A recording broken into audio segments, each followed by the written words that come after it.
আচ্ছা, তো অ্যাসিড ক্ষারক সমতা তো তোকে একবার তো পড়াইছিলাম। তো যেগুলো আমরা আগে একবার পড়ছিলাম ওইগুলা এখানে লিখে রাখছি আর কি, যাতে ক্লাসের মধ্যে লিখলে তো অনেক বেশি সময় যাবে, ওই জন্য আগেই লিখে রাখছি। আর এগুলা সংজ্ঞা তোর তো জানা আছে বা তোর বইও আছে।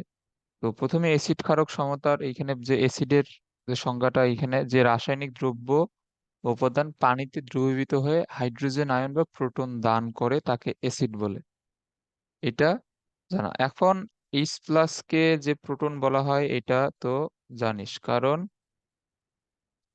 আমাদের আমরা জানি যে হাইড্রোজেন আয়নের মধ্যে কোনো নিউট্রন থাকে না, তাহলে হাইড্রোজেন আয়নের নিউক্লিয়াসে একটা থাকে প্রোটন আর বাইরের কক্ষপথে একটা থাকে ইলেকট্রন। সো এইচ প্লাস মানে একটা ইলেকট্রন চলে যাওয়া, ওইখানে শুধুমাত্র একটা প্রোটন থাকার জন্য এইচ প্লাস কে প্রোটন বলা হয়, এটা তো জানিস। তাহলে যেসব রাসায়নিক দ্রব্য পানিতে দ্রবীভূত হওয়ার পরে একটা করে হাইড্রোজেন আয়ন বা প্রোটন দান করবে তাদেরকে আমরা বলবো অ্যাসিড। এবং এই অ্যাসিড গুলার নাম অবশ্যই মনে রাখতে হবে। এটা হচ্ছে HCl।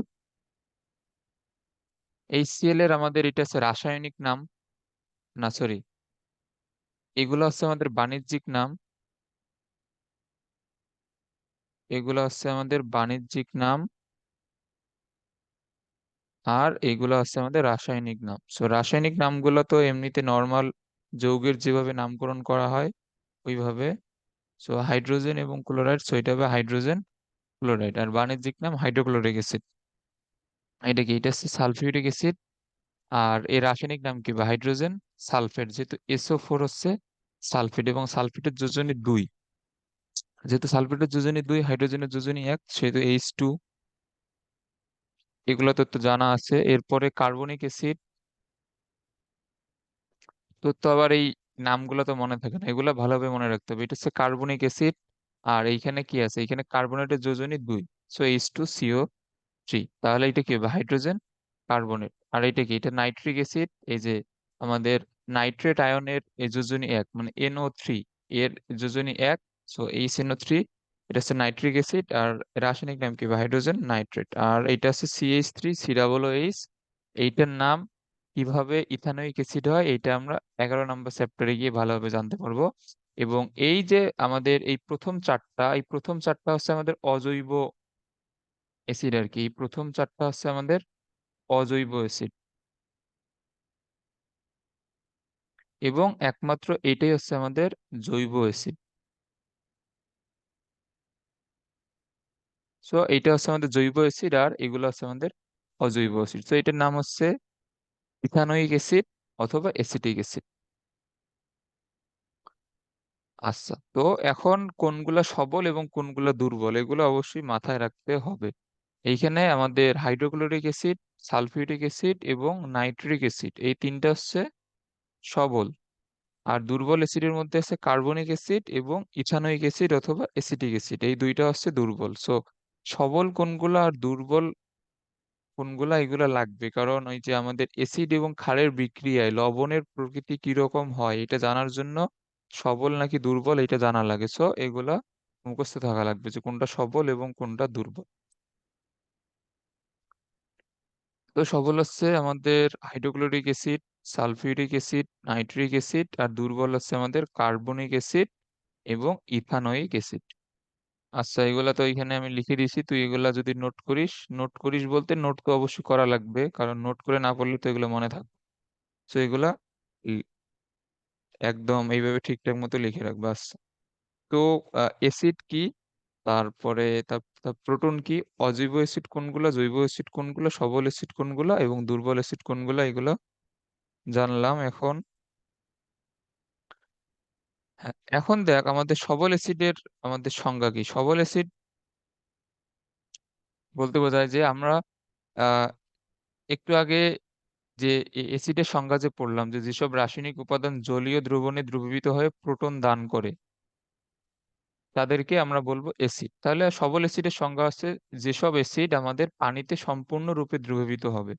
তো এই পানিতে যারা সম্পূর্ণরূপে দ্রবীভূত হয় বা বিয়োজিত হয় তাদেরকে বলা হয় সবল অ্যাসিড। তো সবল অ্যাসিড আমরা জানি যে HCl এবং আমাদের সালফিউরিক অ্যাসিড, তো এরা পানিতে সম্পূর্ণরূপে দ্রবীভূত হয়।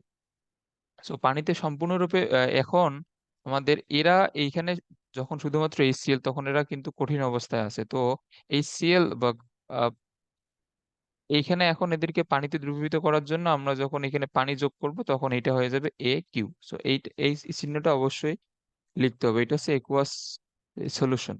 সো যখন পানিতে দ্রবীভূত হওয়ার পর এখন আমাদের প্রতিটা যৌগ একটা ক্যাটায়ন বা একটা পজিটিভ চার্জ এবং একটা অ্যানায়ন বা নেগেটিভ চার্জের মাধ্যমে তৈরি।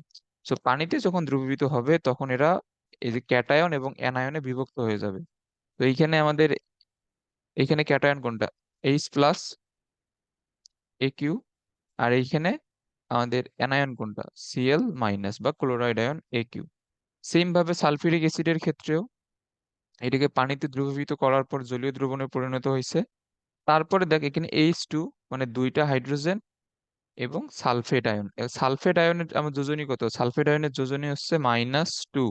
সেখানে 2 এটাও হবে আমাদের একুয়াস সলিউশন। এখন এইখানে আমাদের সবল অ্যাসিডের বিয়োজন বোঝাতে একমুখী তীর চিহ্ন ব্যবহার করা হয়। এটা অবশ্যই খেয়াল রাখতে হবে। এখন এই যে আমাদের যে সবল অ্যাসিড যেগুলো আছে, এইখানে যে আরো একটা সবল অ্যাসিড আছে নাইট্রিক অ্যাসিড। সো নাইট্রিক অ্যাসিডের ক্ষেত্রেও সেম জিনিসটাই লিখতে হবে। সো আমরা যদি নাইট্রিক অ্যাসিডের ক্ষেত্রেও লিখি তাহলে এখানে কি হবে? নাইট্রিক অ্যাসিড একুয়াস সলিউশন, একমুখী তীর চিহ্ন অবশ্যই, হাইড্রোজেন প্লাস AQ প্লাস আমাদের নাইট্রেট মাইনাস এইখানে AQ। তো এটা এইভাবে লিখতে হবে যে আমাদের সবল অ্যাসিডের বিয়োজন বোঝাতে এইভাবে একমুখী তীর চিহ্ন ব্যবহার করতে হবে। সো তাহলে যদি আহ, তাহলে অ্যাসিড তো এখন দেখলেই চিনতে পারবি। তাহলে যদি কোনো অ্যাসিডের বিয়োজনে একমুখী তীর চিহ্ন ব্যবহার করা হয় তাহলে সেগুলো হচ্ছে আমাদের সবল অ্যাসিড। আচ্ছা, এরপরে আমাদের দুর্বল অ্যাসিড। তাহলে সবল অ্যাসিড যেহেতু যেহেতু পানিতে সম্পূর্ণরূপে বা 100% বিয়োজিত হবে, তা দুর্বল অ্যাসিডের আরেক নাম হচ্ছে মৃদু অ্যাসিড এবং সবল অ্যাসিডের আরেক নাম হচ্ছে তীব্র অ্যাসিড। তো দুর্বল অ্যাসিড কোনগুলো? যেসব অ্যাসিড জলীয় দ্রবণে আংশিক পরিমাণে বিয়োজিত হবে। তাহলে যেসব অ্যাসিড জলীয় দ্রবণে আংশিক পরিমাণে বিয়োজিত হয় তাদেরকে আমরা বলবো মৃদু অ্যাসিড বা দুর্বল অ্যাসিড। এবং মৃদু অ্যাসিডের বিয়োজন বোঝাতে উভমুখী তীর চিহ্ন এখানে ব্যবহার করতে হবে। সো এইখানে তাহলে মৃদু অ্যাসিডের বিয়োজন বোঝানোর জন্য উভমুখী তীর চিহ্ন ব্যবহার করা হয়। তাহলে আমরা এই যে ফার্স্ট পেজে যে আহ, কয়টা দুর্বল অ্যাসিডের নাম জানছিলাম, একটা হচ্ছে কার্বনিক অ্যাসিড আর একটা হচ্ছে আমাদের ইথানোয়িক অ্যাসিড বা অ্যাসিটিক অ্যাসিড। সো তাহলে এখানে কার্বনিক অ্যাসিডের তাহলে মানে সকল অ্যাসিডের বিয়োজনের জন্য আগে এদেরকে প্রথমে জলীয় দ্রবণে পরিণত করে নিতে হবে, মানে AQ। সো এখন যেহেতু এটা দুর্বল অ্যাসিড, এখন এটার বিয়োজন বোঝানোর জন্য আমরা এখানে উভমুখী তীরচিহ্ন ব্যবহার করবো। হাইড্রোজেন দুইটা, দুইটা হাইড্রোজেন এবং এখানে আমাদের কার্বনেটের যোজনী কত? কার্বনেটের যোজনী -2, তাই 2 AQ। আচ্ছা, এরপরে আমাদের এইখানে যে আছে ইথানোয়িক অ্যাসিড বা অ্যাসিটিক অ্যাসিড। এইখানে এখন আমাদের অ্যানায়ন, অ্যানায়ন হচ্ছে যে এই যে হাইড্রোজেন আর ক্যাটায়ন হচ্ছে এই পুরাটাই। আর তোর বইয়ে মানে SSC লেভেলে যতগুলো অ্যাসিড আছে সবগুলা অ্যাসিডেই হাইড্রোজেন থাকবে এবং সবগুলো অ্যাসিডের ক্যাটায়ন হাইড্রোজেনই হয়, এবং যে আরেকটা মূলক থাকবে ওইটা অ্যানায়ন হয়। এটা সবসময় মাথায় রাখবি। আবার হাইড্রোজেন থাকলেই সবাই যে অ্যাসিড হবে তা না কিন্তু। যেমন আমি তোকে এটা মনে হয় বুঝাইছিলাম যে CH4, তারপর পানি, এগুলো কিন্তু এভাবে সরাসরি অ্যাসিড হবে না। তাহলে এটা হাইড্রোজেন আর আমাদের এখানে বাকিটা হচ্ছে ক্যাটায়ন। সো এইগুলো হচ্ছে আমার দুর্বল অ্যাসিড। সো দুর্বল অ্যাসিডের বিয়োজন বোঝানোর জন্য উভমুখী তীর চিহ্ন, সবল অ্যাসিডের বিয়োজন বোঝানোর জন্য একমুখী তীর চিহ্ন। সবল অ্যাসিড পানিতে 100% বিয়োজিত হয়, দুর্বল অ্যাসিড বা মৃদু অ্যাসিড পানিতে আংশিক বিয়োজিত হয়। আচ্ছা, এইগুলা গেল, এইগুলা নোট খাতায় ভালোভাবে লিখে রাখবি। আচ্ছা, এখন আমাদের যেটা পড়তে হবে যে ক্ষারক এবং ক্ষার, এই দুইটা জিনিস কিন্তু এক না। এই এই দুইটা জিনিস আলাদা। তো ক্ষারক হচ্ছে আমাদের বেস আর ক্ষার হচ্ছে আমাদের অ্যালকালি। তো দেখ এইখানে এইখানে আমাদের ক্ষারক কি বলছে? সাধারণত ধাতু, সাধারণত ধাতু এবং ধাতুর মতো ক্রিয়াশীল যৌগমূলক। এখন ধাতুর মতো ক্রিয়াশীল যৌগমূলক, যৌগমূলক কি? যৌগমূলক হচ্ছে এই যে আমাদের যেগুলা এই যে ধর যে অ্যামোনিয়া, তারপরে আরেকটা আছে PH4 ফসফোনিয়াম, তারপরে এই যে আমাদের এই যে নাইট্রেট, সালফেট, তারপর কার্বনেট, এইগুলোকে বলা হয় আমাদের যৌগমূলক। তবে এগুলোর মধ্যে সবগুলা তো আমাদের দেখ সবগুলোই কিন্তু ধাতুর মতো ক্রিয়াশীল হয় না। সো এগুলোর মধ্যে আমাদের কিছু আমাদের ধাতুর মতো ক্রিয়াশীল থাকে, কিছু অধাতুর মতো ক্রিয়াশীল থাকে। ওগুলো আমরা পরে দেখব। তবে যৌগমূলক কি? যৌগমূলক হচ্ছে এগুলা। তা এরপরে বলছে সাধারণত ধাতু। ধাতু কি? পর্যায় সারণী যদি ভালোভাবে তুই যদি পড়ে থাকিস তাহলে পর্যায় সারণীর বাম দিকে যারা থাকে তারা হয় আমাদের ধাতু। সো তোকে যখন পর্যায় সারণী পড়াইছিলাম তখন ধাতব ধর্ম এবং অধাতব ধর্ম কিন্তু ভালোভাবে পড়াইছিলাম। সো আমাদের ধাতব ধর্মের চেঞ্জটা আমাদের কিভাবে হয়? আমাদের ধাতব ধর্মের চেঞ্জ হয় পর্যায় সারণীর বাম দিক থেকে যত ডান দিকে যাব তত ধাতব ধর্ম হ্রাস পায়। মানে আমাদের বাম দিকে ধাতব ধর্ম বেশি থাকে। তার মানে বাম দিকের যেগুলো মৌল সেগুলো হয় আমাদের ধাতু, ডান দিকের যেগুলো মৌল সেগুলো হয় আমাদের অধাতু। এই যে যেমন গ্রুপ 16, 17, 18 এই মৌলগুলো হচ্ছে অধাতু। তো ডান দিকের মৌলগুলো আমাদের হয় মূলত ধাতু। এই যে এইখানে এই যে এই লিখে দিছি পদার্শনীর বাম দিকে তারা ধাতু এবং গ্রুপ 1 এবং 2 এর মৌলসমূহ বিশেষ করে আমাদের আমাদের ধাতু হয় এবং আমাদের ধাতুর মতো ক্রিয়াশীল কিছু যৌগমূলক আছে এগুলো আমরা দেখবো। এই যে আমাদের এখানে ধাতুর মতো ক্রিয়াশীল যৌগমূলক হচ্ছে অ্যামোনিয়া এবং PH4 মানে হচ্ছে ফসফোনিয়াম। এটা হচ্ছে ফসফোনিয়াম।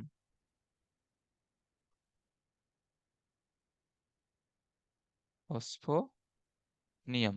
আচ্ছা, তো এইখানে এইসবের অক্সাইড এই যে ধাতুর অক্সাইড অথবা হাইড্রো অক্সাইড, দেখ এইখানে যে ধাতুর অক্সাইড, আচ্ছা ধর যে গ্রুপ একের একটা মৌল আমরা ধরে নিলাম যে সোডিয়াম।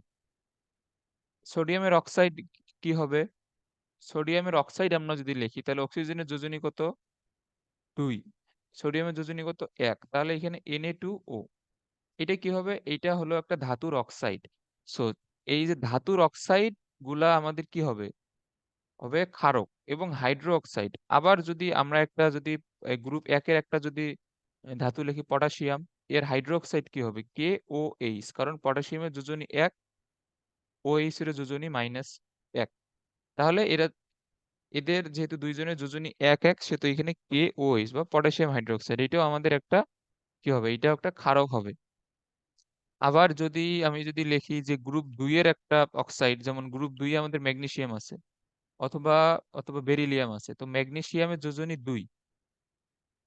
আর আমাদের এইখানে যে অক্সিজেন তারও যোজনী 2। তাহলে ম্যাগনেসিয়াম অক্সাইড এটা আমাদের একটা ক্ষার, না সরি এখানে এটা একটা আমাদের আ এটা কি? এটা হবে আমাদের একটা ক্ষারক। আবার আমি যদি ম্যাগনেসিয়াম হাইড্রোক্সাইড লিখি, ম্যাগনেসিয়াম OH। OH এর যোজনী 1, ম্যাগনেসিয়ামের যোজনী 2। তাহলে এখানে হবে MgOH2। তাহলে এটা হবে আমাদের একটা ক্ষারক। সো এই যে আমাদের ধাতুগুলোর অক্সাইড অথবা হাইড্রো অক্সাইড অথবা যেসব যৌগমূলক ধাতুর মতো ক্রিয়াশীল থাকে যেমন অ্যামোনিয়াম, ফসফোনিয়াম। অ্যামোনিয়ামের যোজনী +1, হাইড্রোক্সাইডের -1, মানে দুইটারই যোজনী 1 করে। তাহলে এখানে হবে এটা হবে অ্যামোনিয়াম হাইড্রোক্সাইড এবং এই অ্যামোনিয়াম যে যৌগমূলকটা এইটা আমাদের ধাতুর মতো কাজ করে। তাহলে এর হাইড্রোক্সাইডও ক্ষারক হবে এবং ফসফোনিয়ামের ক্ষেত্রেও তাই। তাহলে দেখ এইখানে আমাদের ক্ষারকের সংজ্ঞা হচ্ছে সাধারণত ধাতু বা ধাতুর মতো ক্রিয়াশীল যৌগমূলকের অক্সাইড এবং হাইড্রোক্সাইড যা অ্যাসিডের সাথে বিক্রিয়া করে লবণ এবং পানি উৎপন্ন করে তাকে আমরা ক্ষারক বলবো। তো এইখানে অক্সাইডও হইতে পারে, হাইড্রোক্সাইডও হইতে পারে। এবং আমাদের ধাতু কোনগুলা? যারা গ্রুপ 1 এবং 2 এর মৌলসমূহ ম্যাক্সিমাম। এরপরে আমাদের বাইরে এই যে আমাদের ফেরাস আছে, তারপরে কিছু যৌগমূলক অ্যামোনিয়াম, আমাদের ফসফোনিয়াম এগুলা আচ্ছা, তাহলে দেখ এইখানে এই যে আমাদের ক্যালসিয়াম হচ্ছে গ্রুপ 2 এর একটা মৌল যার যোজনী 2 এর অক্সাইড মানে ক্যালসিয়াম অক্সাইড। কারণ ক্যালসিয়ামের যোজনী 2, অক্সিজেনের 2। Calcium oxide, calcium hydroxide, potassium oxide, sodium hydroxide, ferrous.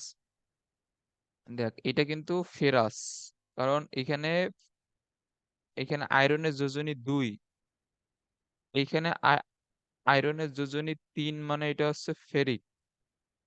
So লোহা, লোহা কিন্তু একটা একটা ধাতু কিন্তু। সো এই যোজনী 2 থাকলে ফেরাস, আর যোজনী 3 থাকলে ফেরিক। আচ্ছা, তো এগুলো হচ্ছে আমাদের ক্ষারক। সো ধাতুর অক্সাইডও হইতে পারে, হাইড্রোক্সাইডও হইতে পারে, এগুলো সবগুলো হচ্ছে ক্ষারক। এবং এইগুলো আমাদের অ্যাসিডের সাথে বিক্রিয়া করে লবণ এবং পানি কিন্তু উৎপন্ন করবে। যেমন আমরা তো একটু আগেই দেখে আসলাম যে সোডিয়াম হাইড্রোক্সাইড আমাদের HCl এর সাথে বিক্রিয়া করে সোডিয়াম ক্লোরাইড লবণ এবং পানি উৎপন্ন করে। পটাশিয়াম হাইড্রোক্সাইডও সেম কাজ করবে। এবং এই যে অ্যামোনিয়াম হাইড্রোক্সাইডের সাথে আমরা যদি HCl এর বিক্রিয়া দিই, তাহলে অ্যামোনিয়াম হাইড্রোক্সাইড আমাদের জানি একটি দুর্বল ক্ষার। হ্যাঁ, একটা দুর্বল ক্ষার। তাহলে এর সাথে আমরা যদি HCl এর বিক্রিয়া দেই, তাহলে লবণটা কি হবে? অ্যামোনিয়াম ক্লোরাইড এবং পানি। সো দুর্বল ক্ষার এবং HCl হবে আমাদের একটি সবল অ্যাসিড। তো তাহলে এইখানে আমাদের লবণটা কি হবে? লবণটা হবে আমাদের অ্যাসিডীয় প্রকৃতির। এগুলো আমরা দেখে আসছি। তাহলে এখানে এই যে এইসব এইসব ক্ষারকের সাথে আহ অ্যাসিডের বিক্রিয়া এখন আশা করি দেখানো লাগবে না, এগুলো আমরা আগেই দেখে আসলাম। আচ্ছা, এখন যে আমাদের আছে ক্ষার। ক্ষারের ইংরেজি হচ্ছে অ্যালকালি। আর আমরা একটু আগে যেটা বললাম ক্ষারক, ওইটা হচ্ছে বেজ।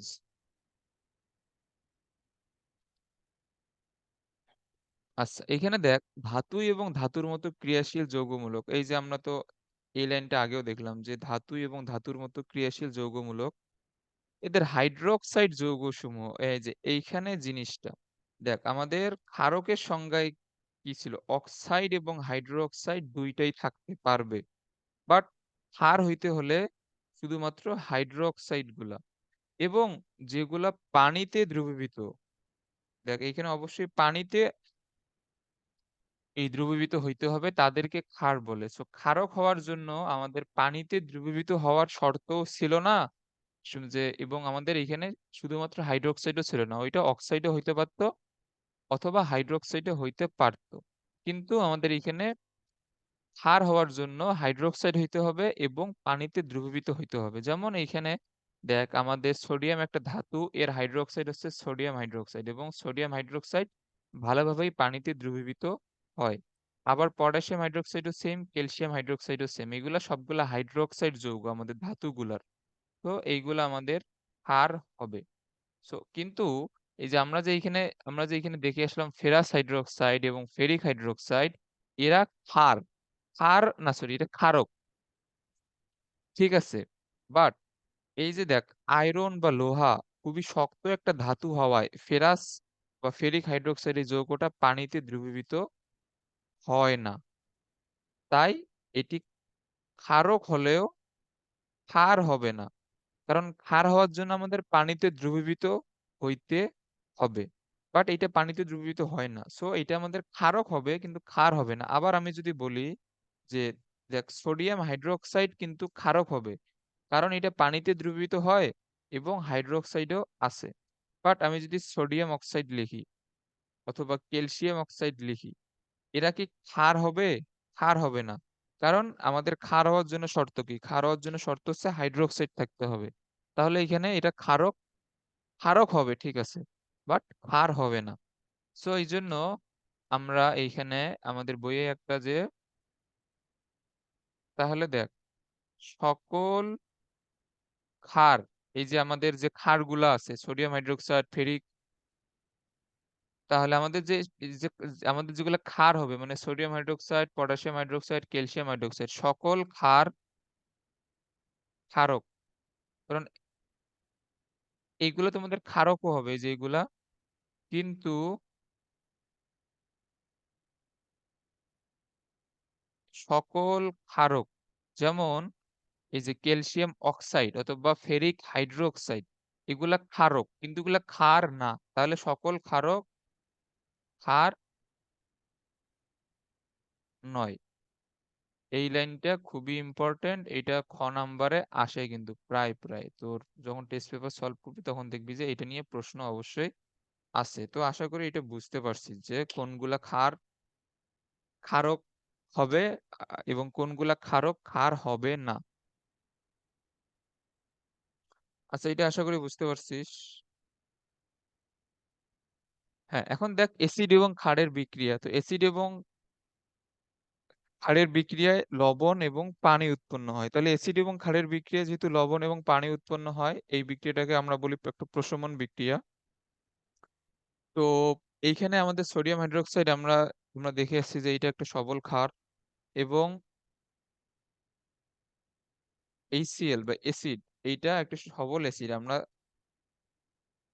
দেখছি। তো এদের বিক্রিয়ায় আমাদের আমাদের বিক্রিয়াগুলা কিভাবে হয়, এটা যদি প্লাস চার্জ হয় এটা মাইনাস, এটা প্লাস এটা মাইনাস, এর প্লাসের সাথে এর মাইনাস, তার মানে সোডিয়াম এবং ক্লোরিন মিলে সোডিয়াম ক্লোরাইড, এর প্লাসের সাথে এর, তাহলে এটা হবে এইচ এবং ওইচ মিলে পানি আচ্ছা।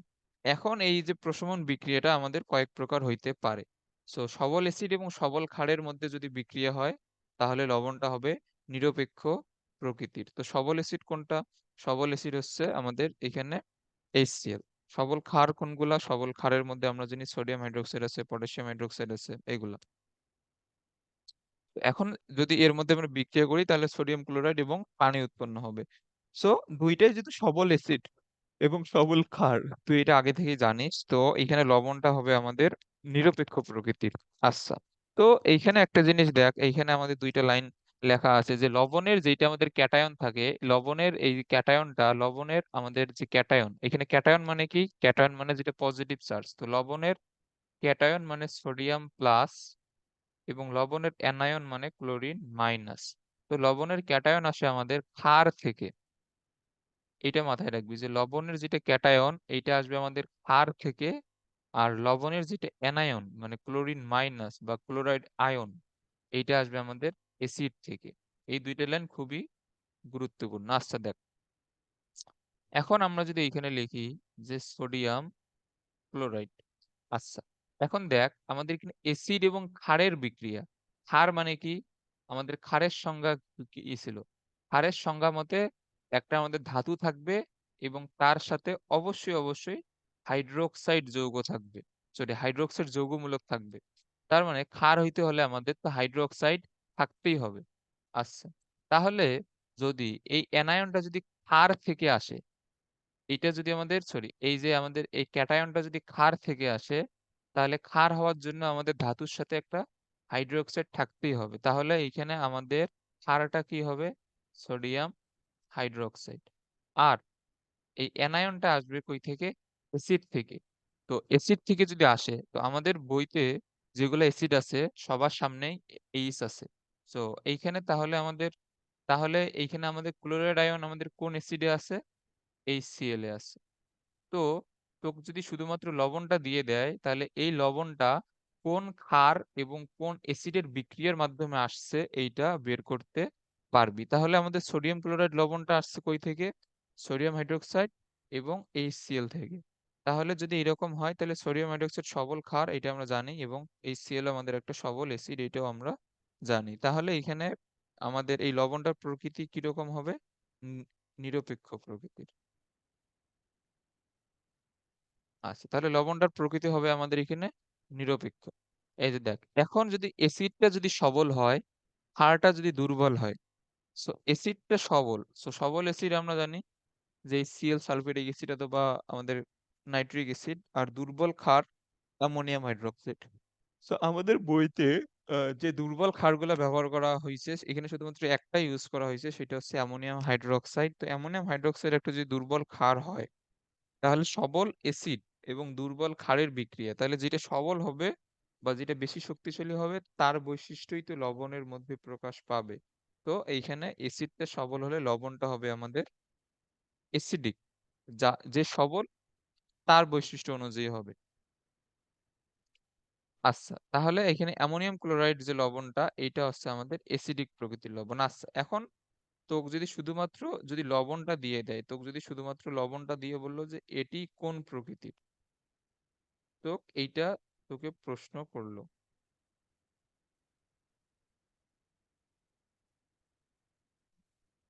যে এইটা আমাদের কোন প্রকৃতির লবণ। তাহলে দেখ এইখানে প্লাস কোনটা? অ্যামোনিয়া। মাইনাস কোনটা? ক্লোরিন। তাহলে আমরা জানি প্লাসটা আসে আমাদের কই থেকে? প্লাসটা আসে ক্ষার থেকে। যেহেতু এটা ক্ষার, সেহেতু অ্যামোনিয়ামের পরে হাইড্রোক্সাইড লিখে দিবি। আচ্ছা, আর মাইনাসটা আসে আমাদের কই থেকে? অ্যাসিড থেকে। সো আমাদের ক্লোরাইড আয়ন আমাদের কোন অ্যাসিডে আছে? HCl এ আছে। তাহলে এই যে আমরা ক্ষার পেয়ে গেলাম এবং অ্যাসিড পেয়ে গেলাম। তাহলে দেখ এইটা তো আমাদের সবল, এইটা আমরা জানি। আর এইটা যে দুর্বল এইটা আমরা জানি। তাহলে অ্যাসিডটা যদি সবল হয় তাহলে এটা কোন প্রকৃতির হবে? এটা হবে অ্যাসিডিক প্রকৃতির। আচ্ছা, এই জিনিসটা আমি তো যখন সরাসরি পড়াইছিলাম এটা তখনও বলছিলাম, তখন অত ভালোভাবে বুঝিস নাই। এটা যদি এটা খুবই ভালোভাবে বুঝতে হবে। সো এগুলো ভিডিওতে থাকবে, না বুঝলে বারবার দেখবি। আচ্ছা, এরপরে হ্যাঁ, এরপরে আমাদের যদি ক্ষারটা যদি এখন সবল হয়, যে সবল ক্ষার এবং দুর্বল অ্যাসিড, তো যে সবল তার বৈশিষ্ট্য এখানে প্রকাশ পাবে আমরা জানি। তো ক্ষারটা সবল মানে সোডিয়াম হাইড্রোক্সাইড, আর দুর্বল অ্যাসিড এইখানে আমাদের কার্বনিক অ্যাসিড, এক ধরনের দুর্বল অ্যাসিড, এটা আমরা জানি। তো এইখানে দেখ, এইখানে আমাদের এইটা প্লাস, এইটা মাইনাস, এইটা প্লাস, এইটা মাইনাস, তাহলে সোডিয়ামের সাথে এখানে কে যুক্ত হবে? কার্বনেট। কিন্তু কার্বনেটের যোজনী কত? কার্বনেটের যোজনী হচ্ছে 2, সোডিয়ামের যোজনী 1, তাহলে এখানে Na2CO3। তাহলে এটা কি হবে? এটা হবে সোডিয়াম কার্বনেট।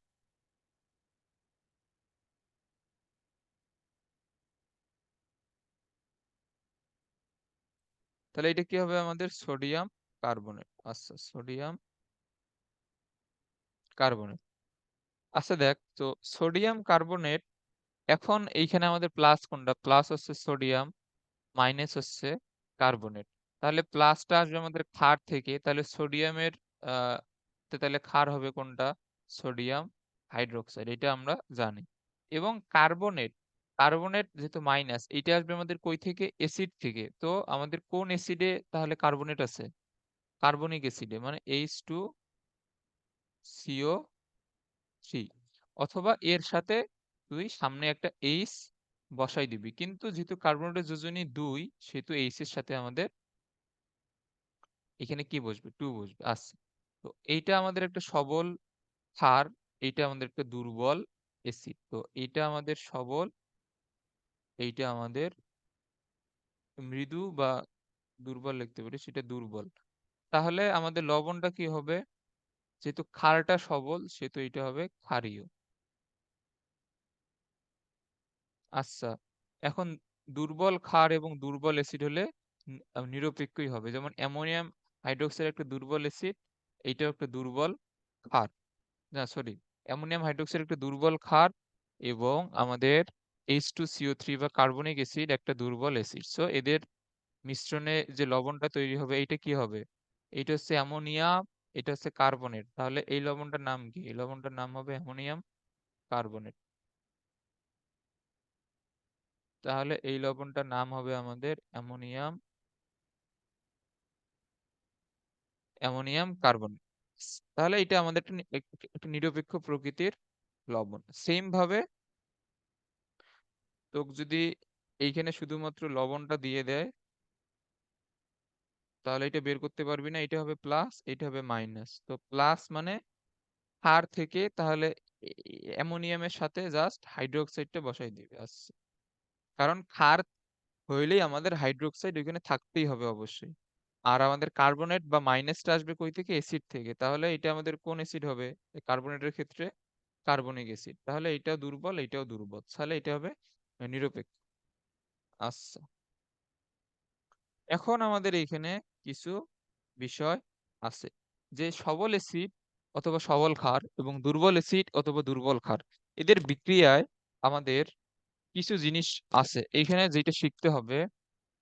দেখ, এই জিনিসটা শেখার আগে আর একটা জিনিস তোকে মনে করাই দেই। তুই যদি মোলের অধ্যায়টা পড়িস তাহলে এই সূত্রটা অবশ্যই দেখছিস, যে W is equal to SVM by 1000। আচ্ছা, এস এইখানে কি? এস এইখানে ছিল ঘনমাত্রা, ভি ছিল আয়তন, এম ছিল আণবিক ভর, এটা আমরা জানি। আর এখানে 1000 এখানে দেওয়া হয়তো কিসের জন্য বলতো? 1000 এখানে দেওয়া হয়তো, আয়তন দেওয়াটা ছিল মিলিলিটারে, এইটাকে লিটারে নিয়ে নিয়ে যাওয়ার জন্য আমাদের এখানে 1000 দেয়া হইতো। বাট আমরা যদি এইখানে সূত্রের মধ্যেই যদি যদি আমরা এই যে ভি কে যদি লিটার এককে লিখি, তাহলে আমাদের আর এখানে 1000টা দেয়া লাগে না। আচ্ছা, আমরা এখানে W by M S into আমরা ভি কে লিখবো লিটার একক। আচ্ছা, ডাব্লিউ বাই এম মানে কি? এখানে ডাব্লিউ বাই এম মানে কিন্তু মোল সংখ্যা। যদি ওই চ্যাপ্টারটা ভালোভাবে পড়িস তাহলে এটা জানবি। তাহলে এস ইন্টু ভি লিটার। তাহলে আমাদের মোল সংখ্যা মানে কি হচ্ছে? তাহলে আমাদের মোল সংখ্যা মানে হচ্ছে যে ঘনমাত্রা ইন্টু আয়তন। তাহলে মোল সংখ্যা মানে হচ্ছে আমাদের ঘনমাত্রা ইন্টু আয়তন। আচ্ছা, তাহলে মোল সংখ্যা মানে আমরা ঘনমাত্রা ইন্টু আয়তন জানলাম। এখন এইটা আমাদের এখানে কি কাজে লাগবে? একটা জিনিস বুঝতে এখানে আমাদের এটা কাজে লাগবে। আচ্ছা, এখন দেখ আমরা যদি এই যে সবল ক্ষার এবং সবল অ্যাসিড, যে সোডিয়াম হাইড্রোক্সাইড প্লাস HCl, তো সোডিয়াম হাইড্রোক্সাইড প্লাস HCl আমরা যদি এখানে নেই, তাহলে আমাদের এখানে কি হবে? এখানে হবে আমাদের সোডিয়াম ক্লোরাইড এবং পানি। সোডিয়াম ক্লোরাইড এবং পানি যদি আমাদের এখানে হয়, তাহলে এটা আমাদের সবল ক্ষার, এটা সবল অ্যাসিড, এটা হবে আমাদের নিরপেক্ষ লবণ। এটা আমরা শিখছি। কিন্তু কিন্তু কি, যদি আমাদের সবল অ্যাসিড যদি এইটা হয় যে সালফিউরিক অ্যাসিডও তো আমাদের সবল অ্যাসিড, আর সবল ক্ষার হিসেবে আমরা নিলাম অ্যামোনিয়াম হাইড্রোক্সাইড। ওকে, তাহলে এইখানে আমাদের লবণটা কি হবে বলতো? লবণ হবে এর প্লাস এর মাইনাস, এর প্লাস এর মাইনাস। তাহলে সোডিয়ামের সাথে কি আসবে? সালফেট আসবে। তাহলে এখানে হবে সোডিয়াম সালফেট। তবে সালফেটের যোজনী কত? সালফেটের যোজনী হচ্ছে 2। তাহলে Na2SO4, আর এইখানে পানি। এখন সমতা কর, সমতা করলে এখানে 2টা সোডিয়াম, তার মানে এইখানে আমাদের 2 চলে আসবে। এখন আবার খেয়াল কর, এইখানে 2টা হাইড্রোজেন, এইখানে এই যে এর সামনে 2 চলে আসা, এইখানে 2টা হাইড্রোজেন হয়ে গেছে। তার মানে এখানে হাইড্রোজেন কয়টা? 4টা। তাহলে এইখানে আমরা 2 দিব। আচ্ছা, এখন আমাদের সমতা হয়ে গেছে। তো সমতা হয়ে যাওয়ার পরে তাহলে এখন দেখ এইটা আমাদের এখানে কয় মোল আছে? 1 মোল। এইটা আছে কয় মোল? 2 মোল। আচ্ছা, লিমিটিং বিক্রিয়কের নাম কি শুনছিস? নাও শুনতে পারিস। এটা কোন চ্যাপ্টারে যে আছে লিমিটিং বিক্রিয়কের শব্দটা? এটা কি ষষ্ঠ চ্যাপ্টারে আছে? আচ্ছা, দাঁড়া আমি একটু দেখি। লিমিটিং বিক্রিয়ক, হ্যাঁ এই যে ষষ্ঠ চ্যাপ্টারই তো লিমিটিং বিক্রিয়ক আছে। তো তুই যদি ষষ্ঠ চ্যাপ্টার যদি পড়ে থাকিস তাহলে লিমিটিং বিক্রিয়ক নামটা তো শোনার কথা। তো এইখানে লিমিটিং বিক্রিয়ক এইখানে কোনটা হবে? এই যে এই বিক্রিয়াটাতে লিমিটিং বিক্রিয়ক কোনটা হবে দেখ। এইখানে যে এর সালফিউরিক অ্যাসিডের 1 মোলের সাথে বিক্রিয়া করার জন্য এর 2 মোল লাগে। আচ্ছা, এখন এই যে ধর যে এখন এইখানে আমাদের একই মোল এ, দেয়া আছে, যে আমাদের 0.5 মোল সালফিউরিক অ্যাসিড দেয়া আছে এবং 0.5 মোল সোডিয়াম হাইড্রোক্সাইড দেয়া আছে। ধর যে কোনো একটা বিক্রিয়ায় একই মোল পরিমাণে সালফিউরিক অ্যাসিড দেয়া আছে এবং সোডিয়াম হাইড্রোক্সাইড দেয়া আছে। তাহলে এদের বিক্রিয়ায় লিমিটিং বিক্রিয়ক কোনটা হবে? তাহলে দেখ, এর 1 মোলের সাথে বিক্রিয়া করার জন্য লাগে এর 2 মোল। তাহলে আমি যদি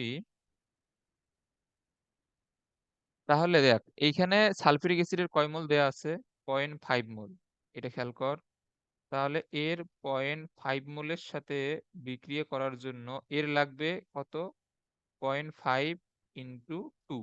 কারণ এর 1 মোলের সাথে যেহেতু 2 মোল লাগে, সেহেতু ঐকিক নিয়ম অনুসারে 0.5 মোলের সাথে বিক্রিয়া করার জন্য আমাদের কয় মোল লাগবে? 0.5 মোলের জন্য বিক্রিয়া করার জন্য আমাদের লাগবে 1 মোল। এটা তো বুঝতে কোনো অসুবিধা নাই। তাহলে একটা জিনিস বল যে আমাদের বিক্রিয়া পাত্রে দুইটারই 0.5 মোল দেয়া আছে। এর 0.5 মোলকে শেষ করার জন্য এর 1 মোল লাগবে। মানে এর সালফিউরিক অ্যাসিডের 0.5 মোল শেষ হতে হতে সোডিয়াম হাইড্রোক্সাইডের 1 মোল শেষ হয়ে যাবে। তাহলে আমাদের দেয়া আছে কয় মোল বলতো? দেয়া আছে 0.5 মোল সোডিয়াম হাইড্রোক্সাইড। তাহলে এর লাগতেছে বেশি পরিমাণে। এর লাগতেছে কত মোল? লাগতেছে 1 মোল। আছে কয় মোল? 0.5 মোল। তাহলে কে আগে শেষ হবে? আগে শেষ হবে সোডিয়াম হাইড্রোক্সাইড।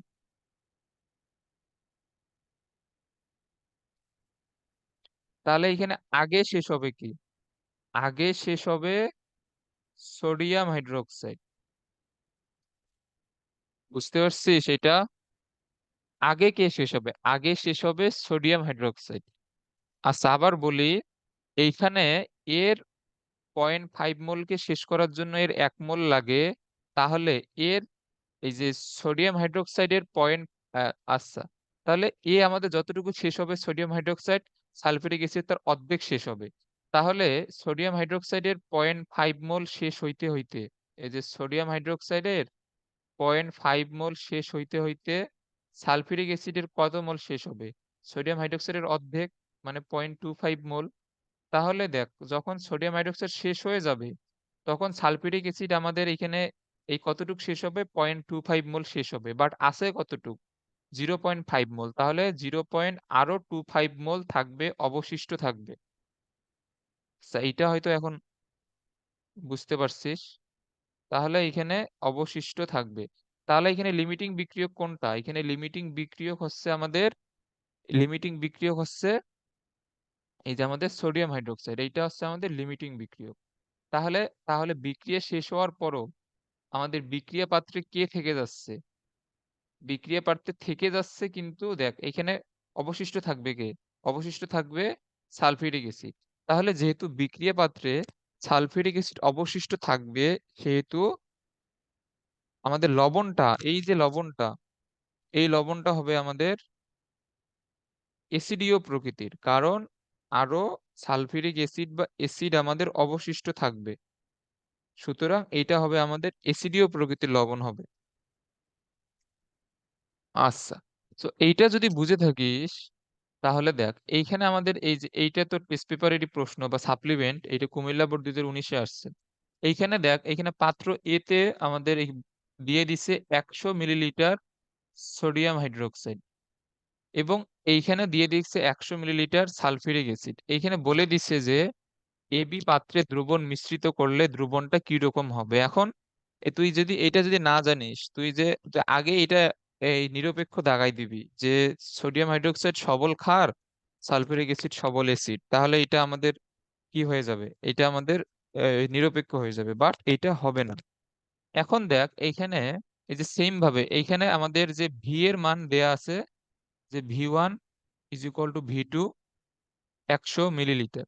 আচ্ছা, মানে 0.1 লিটার। আচ্ছা, তো আমাদের মোল সংখ্যা বের করার জন্য আমরা জানি এখানে ঘনমাত্রা লাগে এবং আয়তন লাগে লিটার এককে। তো যেহেতু এখানে ঘনমাত্রা দেয়া নাই, সো আমরা দুইটারই ঘনমাত্রা সেম ধরে নিব। সো এইটারও এস ইন্টু ভি এর মান 0.1, তার মানে এটা হবে 0.1 এস মোল। তাহলে আমাদের এখানে দুইজনেরই মোল সংখ্যা হচ্ছে 0.1 এস, এত মোল। আচ্ছা, তোকে তো একটু আগেই তো বুঝাইলাম, যদি মোল সংখ্যা দুইটারই সমান হয় তাহলে কে আগে শেষ হয়ে যাবে? সোডিয়াম হাইড্রোক্সাইড আগে শেষ হয়ে যাবে। তাহলে যদি দুইটারই মোল সংখ্যা সমান হয় তাহলে সোডিয়াম হাইড্রোক্সাইড আগে শেষ হয়ে যাবে। তাহলে সোডিয়াম হাইড্রোক্সাইড আগে শেষ হইলে আমাদের দ্রবণে কে থাকবে? Sulphuric acid. তাহলে তখন আমাদের লবণটা কি হবে? অ্যাসিডিক প্রকৃতির লবণ হবে। আশা করি এটা বুঝতে পারছিস। আচ্ছা, না বুঝলে আবার দেখবি শুরু থেকে। তো এই ক্লাসটা এই পর্যন্ত রেখে দেই। কারণ এত লম্বা ক্লাস দেওয়া যাবে না, ছোট ছোট করে দিব।